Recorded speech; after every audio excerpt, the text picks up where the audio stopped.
اعوذ باللہ من الشیطان الرجیم بسم اللہ الرحمن الرحیم وَلَقَدْ صَرَّفْنَا فِي هَذَا الْقُرْآنِ لِيَذَّكَّرُوا وَمَا يَزِيدُهُمْ إِلَّا نُفُورًا۔ اللہ تبارک و تعالیٰ فرما رہے ہیں کہ ہم دہراتے ہیں، بار بار پھیر پھیر کر بیان کرتے ہیں یہ نصیحت کی باتیں قرآن میں، لِيَذَّكَّرُوا، تاکہ وہ لوگ اس سے نصیحت حاصل کر سکیں، عبرت حاصل کر سکیں، ان میں غور و فکر کریں۔ وما یزیدہم الا نفورا، لیکن ان کو نہیں زیادہ ہوتی مگر نفرت، یعنی یہ جو آیات ہیں یہ ان میں نہیں اضافہ کرتی مگر بدکنا، یعنی منہ پھیرنے کو، نفرت۔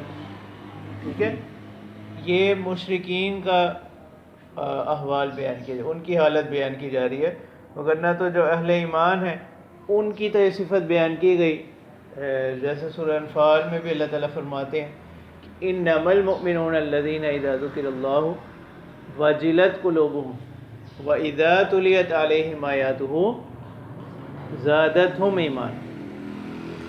کہ اہل ایمان کی شان تو یہ ہے کہ جس وقت ان کے سامنے آیات کی تلاوت کی جاتی ہے تو ان کے ایمان میں اضافہ ہوتا ہے، یعنی اس کے انوارات میں، اس کی برکات میں اضافہ ہو جاتا ہے۔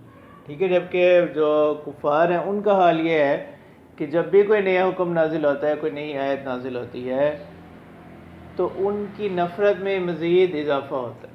قُلْ لَوْ كَانَ مَعَهُ آلِهَةٌ كَمَا يَقُولُونَ إِذًا لَابْتَغَوْا إِلَىٰ ذِي الْعَرْشِ سَبِيلًا۔ ٹھیک ہے، تو یہ شرک کے رد کے اوپر بہت ہی سادہ انداز میں قرآن نے یہ دلیل دی ہے اس کے رد میں۔ ٹھیک ہے، اور یہ عقلی دلیل ہے کہ دیکھیں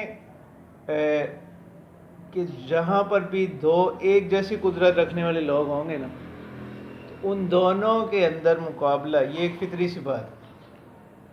ٹھیک ہے، اور اس سے کیا لازم آتا، مطلب عالم کے نظام کے اندر خرابی لازم آتی۔ تو جب خرابی نہیں ہے تو یہ بھی دلیل ہے اس بات کی کہ مخالفت بھی نہیں ہے اور نظام عالم میں کوئی خرابی بھی نہیں ہے، تو یہ دلیل ہے اس بات کی کہ معبود اور الہ ایک ہی ذات۔ ٹھیک ہے، اب یہاں اللہ تبارک و تعالیٰ فرما رہے ہیں قُلْ لَوْ كَانَ مَعَهُ آلِهَةٌ كَمَا يَقُولُونَ، کہ اگر اللہ تعالیٰ کے ساتھ کوئی معبود ہوتا، اللہ تعالیٰ کا کوئی شریک ہوتا، کما یقولون، جیسا کہ یہ لوگ کہتے ہیں، اذا لابتغوا الی ذی العرش سبیلا، تو وہ جو معبود ہے نا، تو یہ آلہۃ جمع ہے نا، اذا لابتغوا الی ذی العرش سبیلا، تو وہ تلاش کرتے عرش والے کی طرف کوئی راستہ۔ مطلب کیا کہ اگر وہ بھی اسی برابر کی قدرت رکھتے تو وہ اللہ تعالیٰ تک پہنچنے کا کوئی نہ کوئی راستہ تلاش کرتے، مخالفت کرتے۔ ٹھیک ہے، جب ایسا نہیں ہے تو معلوم ہوا کہ الہ جو ہے، معبود، وہ ایک ہی ذات ہے۔ تو یہاں پر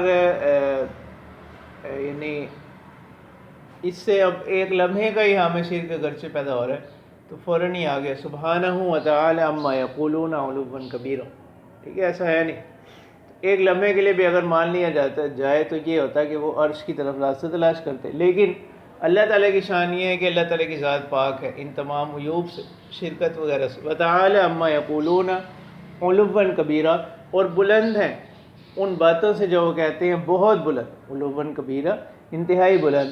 تسبح له السماوات السبع والارض ومن فیہن، کہ حمد و ثنا بیان کرتی ہے اسی کی ساتوں آسمان، والارض، اور زمین، ومن فیہن، اور جو کچھ ان کے درمیان، یعنی جتنے بھی مخلوقات ہیں، زمین و آسمان ہیں، وہ تمام اللہ تعالیٰ کی پاکی بیان کرتے ہیں۔ ٹھیک ہے، اب ان میں سے کچھ کی تسبیح تو ایسی ہے جو زبان حال سے ہوتی ہے، مثلا اطاعت ہے، فرما برداری، اور کچھ کی تسبیح ہے جو زبان قال سے ہوتی ہے، جیسے انسانوں کی تسبیح ہے، جنات کی، اور یہ دونوں کی تسبیح ہے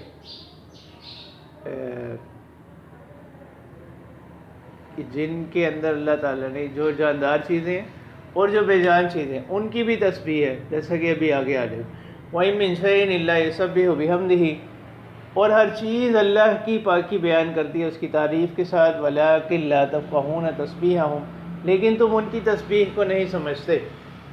ٹھیک ہے، مطلب یہ ہے کہ ہر شخص اس کا ادراک نہیں کرتا، اور گو کہ اللہ تعالیٰ کے خاص لوگوں کو کبھی کبھی اس چیز کا ادراک ہو جاتا ہے۔ ٹھیک ہے، لیکن یہ کوئی معیار نہیں.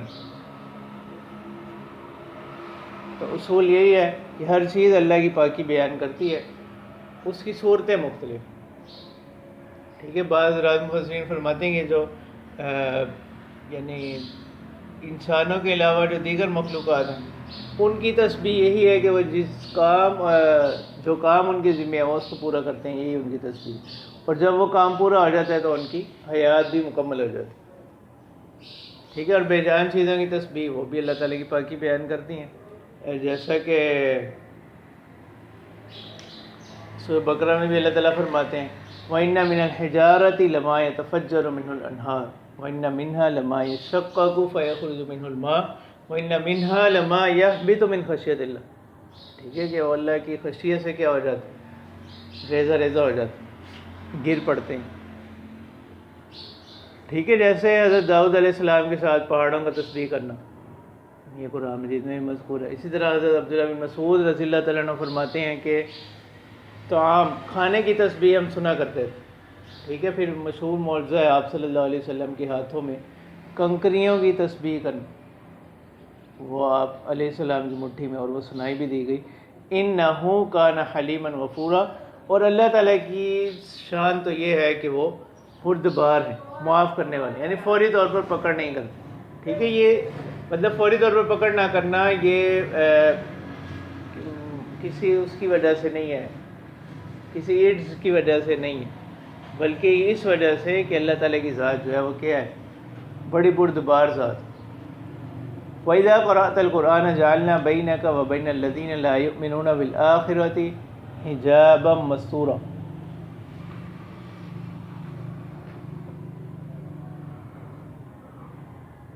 اللہ تعالیٰ فرماتے ہیں کہ جب آپ تلاوت کرتے ہیں قرآن کی تو ہم بنا دیتے ہیں آپ کے درمیان اور ان لوگوں کے درمیان جو آخرت پر ایمان نہیں رکھتے حجابا مستورا، یعنی ایک حجاب، ایک رکاوٹ چھپی ہوئی، یعنی نہ دکھائی دینے والی.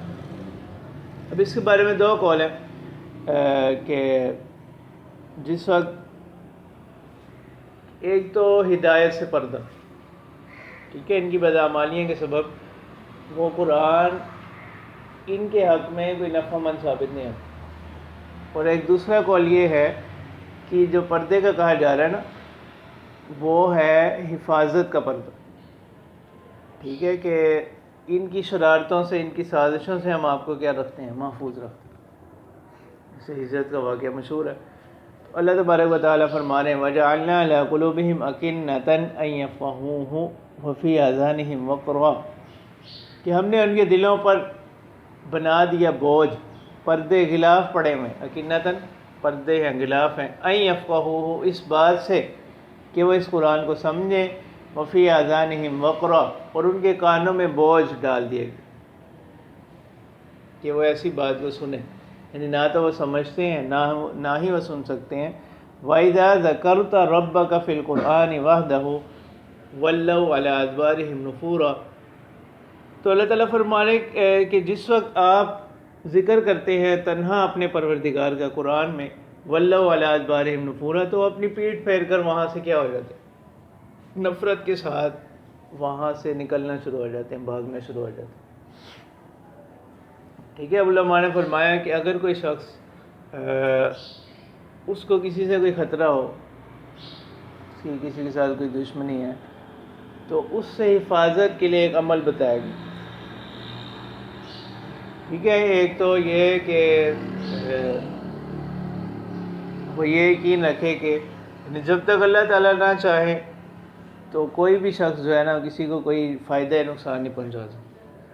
ٹھیک ہے، اس کے ساتھ ساتھ سورہ کہف جو آگے آ رہی ہے اس کی آیت نمبر جو ہے نا 57، اس میں بھی یہی مضمون ہے تقریباً. اِنَّا جَعَلْنَا عَلَىٰ قُلُوبِهِمْ أَكِنَّةً أَن يَفْقَهُوهُ وَفِي آذَانِهِمْ وَقْرًا وَإِن تَدْعُوهُمْ إِلَى الْهُدَىٰ فَلَن يَهْتَدُوا إِذًا أَبَدًا. اسی طرح ایک آیت تو یہ پڑھے، اور سورہ نحل کی جو گزشتہ آپ نے پڑھی اس کی آیت نمبر 108 أُولَٰئِكَ الَّذِينَ طَبَعَ اللَّهُ عَلَىٰ قُلُوبِهِمْ، یہ والی آیت. اور سورہ جاثیہ 25واں پارہ اس کی آیت جو ہے أَفَرَأَيْتَ مَنِ اتَّخَذَ إِلَٰهَهُ هَوَاهُ، وہ ہے اس کی آیت نمبر 23. ٹھیک ہے، سورۃ کہف کی آیت نمبر 57، سورہ نحل کی 108 اور سورہ جاثیہ کی 23۔ تو وہ 3 آیتیں پڑھے تو اللہ تبارک و تعالیٰ جو ہے اس کو مطلب ان آیات کی برکت سے اس کو محفوظ رکھتے ہیں۔ ٹھیک ہے، اس پر بعض مفسرین نے اپنے تجربات بھی بیان کیے۔ پھر بعض مفسرین نے فرمایا کہ اس کے ساتھ بہتر یہ ہے کہ سورۃ یاسین کی جو ابتدائی 5 آیات ان کو بھی ملایا جا سکے۔ ابتدائی آیات اس کی جو ہے لا یبصرون تک 5 سے زیادہ بنتی ہیں وہاں تک۔ ٹھیک ہے، یہ ہجرت کے موقع پر، جیسے ہجرت کے موقع کی جو روایات ہیں ان میں یہی آتا ہے کہ آپ علیہ السلام جو ہے جس وقت وہاں سے نکلے تو آپ نے اپنے مٹھی میں جو ہے نا مٹی لی اور سورہ یاسین کی ابتدائی آیات پڑھتے ہوئے جو ہے نا وہاں سے نکل گئے، اور جب کہ وہ لوگ جو طاق میں بیٹھے ہوئے تھے وہ آپ صلی اللہ علیہ وسلم کو نہ دیکھ سکتے۔ نحن اعلم بما يستمعون به اذ يستمعون اليك واذ هم نجوى اذ يقول الظالمون ان تتبعون الا رجلا مسحورا۔ اللہ تعالیٰ فرما رہے ہیں کہ ہم زیادہ جانتے ہیں، ہم جانتے ہیں بما يستمعون به، اس چیز کو جس کی طرف یہ کان لگاتے ہیں، ٹھیک ہے، جس کو یہ توجہ سے سننے کی کوشش کرتے ہیں۔ اذ يستمعون اليك، جب یہ آپ کی طرف اپنے کان لگاتے ہیں، مطلب جس وقت یہ آپ کی بات سنتے ہیں یا آپ کی تلاوت سنتے ہیں، اصل ان کا مقصد کیا ہوتا ہے؟ وَإِذْ هُمْ نَجْوَىٰ، اور یہ پھر باہم کیا کرتے ہیں؟ مشورے کرتے ہیں، سرگوشیاں کرتے ہیں۔ اِذْ يَقُولُ الظَّالِمُونَ، جب کہ کہتے ہیں وہ لوگ جنہوں نے ظلم کیا، یعنی جو مشرکین ہیں، اِن تَتَّبِعُونَ إِلَّا رَجُلًا مَّسْحُورًا، کہ تم تو محض ایک دیوانے شخص کی کیا کر رہے ہو؟ پیروی کر رہے ہو، یعنی جن کو کوئی جنون لاحق ہوگی، یعنی یہ سحر کی ایک قسم ہے۔ ٹھیک ہے، کہ مطلب جو اس قسم کی باتیں کرتے ہیں جو ہمارے عام سماج کے معاشرے کے خلاف۔ انظر کیف ضربوا لک الامثال، تو آپ دیکھیے کہ کیسے یہ مثالیں بیان کرتے ہیں آپ کے حق میں۔ فضلوا فلا یستطیعون سبیلا، تو یہ کیا ہو گئے؟ گمراہ ہو گئے۔ فلا یستطیعون سبیلا، یہ نہیں استطاعت رکھتے، نہیں قدرت رکھتے سیدھے راستے پر چلنے کی۔ وقالوا اذا كنا عظاما ورفاتا، اور انہوں نے وہ کہتے ہیں کہ کیا جب ہم ہو جائیں گے ہڈیاں، ورفاتن، اور چورا چورا، ریزہ ریزہ، اِنَّا لَمَبْعُوثُونَ خَلْقًا جَدِيدًا، تو کیا ہم اٹھائے جائیں گے نئی تخلیق، یعنی ایک نیا نئے طرز میں ہمیں پیدا کیا جائے گا۔ قُلْ كُونُوا حِجَارَةً أَوْ حَدِيدًا، اللہ تعالیٰ فرما رہے ہیں تو معمولی سی بات ہے نا کہ مطلب ہڈیاں اور گوشت سے ہی تم لوگ مرکب ہو، اور یہی ہڈیاں دوبارہ ذرات بن گئے اور انسانی جسم کا گوشت ختم ہو کر ہڈیاں رہ جائیں، یہ تو انتہائی معمولی سی بات ہے۔ بلکہ اس سے بڑھ کر بھی قُلْ كُونُوا حِجَارَةً أَوْ حَدِيدًا، تو کہہ دیجئے تم ہو جاؤ پتھر یا لوہا، او خلقا مما یکبر فی صدورکم، یا کوئی ایسی مخلوق جو انتہائی بڑی ہو تمہارے دلوں، یعنی جن کو تم مطلب اس لوہا اور پتھر سے بھی کوئی بلند چیز تم لوگ بن جاؤ اپنے گمان کے مطابق۔ فَسَيَقُولُونَ مَن يُعِيدُنَا، تو وہ پھر آپ سے پوچھیں گے کہ مَن يُعِيدُنَا، کون ہمیں لوٹائے گا؟ قُلِ الَّذِي فَطَرَكُمْ أَوَّلَ مَرَّةٍ، تو اللہ تعالیٰ فرماتے ہیں کہ آپ ان سے کہہ دیجئے وہی ذات جس نے تم کو پیدا کیا پہلی مرتبہ۔ فَسَيُنْغِضُونَ إِلَيْكَ رُؤُوسَهُمْ وَيَقُولُونَ مَتَىٰ، پھر جب آپ ان کو عذاب کی خبریں سناتے ہیں، قیامت کی خبریں سناتے ہیں، تو وہ سر مٹکاتے ہوئے آپ کے پاس آتے ہیں۔ فَسَيُنْغِضُونَ إِلَيْكَ رُؤُوسَهُمْ، تو وہ سر مٹکاتے ہوئے، سر ہلاتے ہوئے آپ کے پاس آتے ہیں۔ وَيَقُولُونَ مَتَىٰ، اور پوچھتے ہیں کہ یہ کب ہوگا؟ قُلْ عَسَىٰ أَن يَكُونَ قَرِيبًا، کہ آپ کہہ دیجئے کہ شاید کہ وہ قریب ہی ہو۔ ٹھیک ہے، امید ہے کہ وہ جو قیامت کا وقوع ہے، عذاب کا وقوع ہے، وہ کیا ہو؟ قریب ہی ہو۔ ٹھیک ہے، اصل علم جو ہے اس کا اللہ تعالیٰ ہی کو ہے۔ یوم یدعوکم، جس روز اللہ تعالیٰ ان کو پکاریں گے، فتستجیبون بحمدہ، تو تم اس کی پکار کر کیا کرو گے؟ جواب دو گے بحمدہ، اس کی تعریف کے ساتھ۔ ٹھیک ہے، لیکن یہ جو ہے نا اس کا کوئی فائدہ ان کو نہیں ہوگا، اور یہ اضطراراً ان سے کہلوائے جائے۔ تعریف جو ہے نہیں اپنی خوشی سے نہیں کریں گے، مجبوراً کریں گے. ٹھیک ہے، جیسے حضرت سعید بن جبیر رحمہ اللہ وہ فرماتے ہیں کہ جس وقت لوگ قبروں سے نکلیں گے تو سبحانک اللہم و بحمدک کہتے ہوئے نکلیں گے. ٹھیک ہے، اللہ تعالیٰ کی پاکی بیان کرتے ہوئے نکلیں گے. لیکن جو کفار ہوں گے ان کو اس کہنے کا کوئی فائدہ نہیں ہوگا. وَتَظُنُّ، تو ان کا یہ کہنا بھی یعنی مطلب خوشی سے نہیں ہوگا، اضطراراً ہوگا، حالت مجبوری میں ہوگا. وَتَظُنُّونَ إِن لَبِثْتُمْ إِلَّا قَلِيلًا. ٹھیک ہے، اب اللہ تعالیٰ فرمانے کہ جس روز تمہیں پکاریں گے تو تم اس کی جواب دو گے، اس کی پکار کا، اس کی تعریف کے ساتھ، اور تم گمان کرتے ہوگے کہ إِن لَبِثْتُمْ إِلَّا قَلِيلًا، کہ تم دنیا کے اندر جو ہے نا بہت تھوڑا تمہارا قیام ہوگا.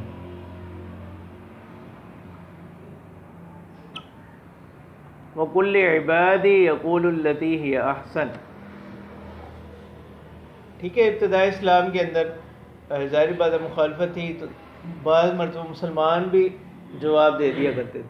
تو اب اللہ تعالیٰ فرمانے ہیں وَقُلْ لِعِبَادِي، اور آپ کہہ دیجئے میرے بندوں سے يَقُولُوا الَّتِي هِيَ أَحْسَنُ، کہ وہ ایسی بات کہیں جو بہتر ہو. مطلب یہ کہ ہر برائی کا جواب جو ہے نا وہ برائی سے نہ دیں، بلکہ خاموشی اختیار کریں، صبر کریں. ان الشیطان ینزغ بینہم، بے شک شیطان جو ہے نا وہ کیا کرتا ہے، یعنی جھگڑا کرواتا ہے ان کے درمیان، جدائی ڈلواتا ہے ان کے درمیان. ان الشیطان کان للانسان عدوا مبینا، اور بے شک شیطان جو ہے وہ انسان کا کھلا دشمن. ربکم اعلم بکم، تمہارا پروردگار وہ تمہیں زیادہ جاننے والا ہے. ان یشاء یرحمکم او ان یشاء یعذبکم، اگر وہ چاہے تو تمہیں کیا کر دے، تم پر رحم کریں، اور اگر وہ چاہے تمہیں عذاب دے دے. وما ارسلناک علیہم وکیلا، اور ہم نے آپ کو ان پر کوئی کارساز نگہبان بنا کر نہیں بھیجا. مطلب یہ کہ آپ کا جو فریضہ رسالت ہے اس کو آپ پورے طور پر ادا کرتے رہیں. ٹھیک ہے، اس حد تک آپ اپنا فریضہ پورا کریں. باقی یہ لوگ ایمان لاتے یا نہیں لاتے تو اس پر آپ اپنے آپ کو زیادہ مشقت میں نہ ڈالیں. کیونکہ پیغمبر کی شان تو یہی ہے نا کہ وہ حریص علیکم بالمؤمنین رؤوف الرحیم، یعنی وہ تو یہ ہر وقت یہ چاہتے ہیں کہ لوگ کیا کریں، یعنی زیادہ سے زیادہ لوگ وہ ایمان لیں اور آخرت کے عذاب سے بچ جائیں. ٹھیک ہے، تو اس چیز سے منع کیا جا رہا ہے. اللہ تعالیٰ فرماتے ہیں کہ آپ ایک حد تک جو ہے اپنا فریضہ ادا کریں، ان کی فکر میں اپنے آپ کو مشقت میں نہ ڈالیں. ٹھیک ہے، ان میں سے بہت سے لوگ ایسے ہیں جو اپنی بدعمالیوں کے سبب ایمان نہیں لائیں گے.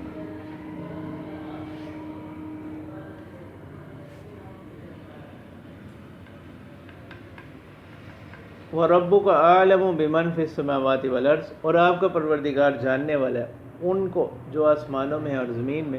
وَلَقَدْ فَضَّلْنَا بَعْضَ النَّبِيِّينَ عَلَى بَعْضٍ، اور ہم نے فضیلت دی بعض انبیاء کو بعض پر. ٹھیک ہے، یعنی درجات کی فضیلت، کہ بعض انبیاء کو ہم نے درجات میں بڑھا دیا بعض انبیاء سے. ٹھیک ہے، لیکن اس کا یہ مطلب نہیں، یہ اس کے منافی نہیں ہے جو سورہ بقرہ میں اللہ تعالیٰ فرما رہے ہیں لا نفرق بین احد من رسلہ. یہ اسی طرح یہ جو کہا جا رہا ہے یہ لا نفرق بین احد من رسلہ ہی کے منافی نہیں ہے. اور بعض حدیث میں بھی آتا ہے کہ آپ علیہ السلام نے فرمایا کہ مجھے یونس علیہ السلام پر کیا نہ کرو، فضیلت نہ دو. تو اس قسم کی جو نصوص ہیں یا جو لا نفرق بین احد من رسلہ، کیونکہ یہ بات مسلم ہے کہ اللہ تعالیٰ نے بعض انبیاء کو بعض پر فضیلت دی، درجات کی بلندی دی. اور جو یہ پھر کہا جا رہا ہے کہ آپ علیہ السلام کا فرمان کہ مجھے یونس علیہ السلام پر فضیلت نہ دو، یا اسی طرح اللہ تعالیٰ فرما رہے ہیں لا نفرق بین احد من رسلہ. تو اس کا مطلب یہ ہے یعنی ان دونوں قسم کی جو آیات نصوص ہیں ان میں تطبیق اس طرح سے ہوگی کہ درجات کی جو بلندی ہے رسولوں کے درمیان وہ تو مسلم ہے. جیسے جو ہمارے پیغمبر صلی اللہ علیہ وسلم ہیں تمام انبیاء میں ان کو سب سے بلند مرتبہ عطا کیا گیا. ٹھیک ہے، البتہ یہ ہے کہ اس تفاوت درجات کے اندر جو انبیاء کے درمیان یہ درجات کا فرق ہے، اس کو اس طور پر بیان نہ کیا جائے جس سے کسی دوسرے نبی کی تنقیص لازم ہے. ٹھیک ہے، اہل سنت والجماعت کی ہاں اعتدال کا راستہ ہے یعنی تمام انبیاء پر ہم لوگ کیا کر ایمان لے کر آتے کہ اللہ تعالیٰ کے جتنے بھی انبیاء وہ تمام اللہ تعالیٰ کے سچے اور برگزیدہ لوگ تھے، ٹھیک ہے، اللہ تعالیٰ کی تعلیمات کو انہوں نے پورا پہنچایا، ٹھیک ہے۔ یہود کی طرح یہ نہیں کرتے کہ وہ صرف حضرت موسیٰ علیہ السلام کے علاوہ باقی انبیاء کے بارے میں نامناسب باتیں کرتے، یا عیسائیت کی طرح انبیاء کو ان کے مقام سے بہت اوپر لے گئے، ٹھیک ہے، یہاں تک کہ انہوں نے حضرت عیسیٰ علیہ السلام کو الہ تک بنا دیا، ٹھیک ہے، ایسے۔ تو یہ درمیانی راستہ جو ہے اہل سنت والجماعت کا یہ۔ تو اللہ تعالیٰ فرما رہے ہیں وَلَقَدْ فَضَّلْنَا بَعْضَ النَّبِيِّينَ عَلَىٰ بَعْضٍ، کہ ہم نے بعض انبیاء کو بعض پر کیا بخشی، فضیلت بخشی، فوق درجات کے اعتبار سے۔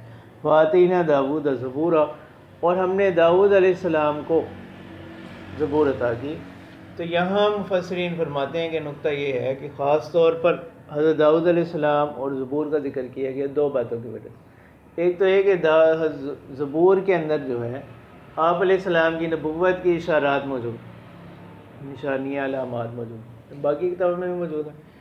اور دوسرا یہ کہ زبور کی اور حضرت داؤد علیہ السلام کے تذکرے کی تخصیص یہاں اس وجہ سے کہ جس طرح ان کو بادشاہت عطا کی گئی، ان کو سلطنت عطا کی گئی، اسی طرح جو ہے ہم ان پیغمبر کو کیا کریں گے، بادشاہت عطا کریں گے۔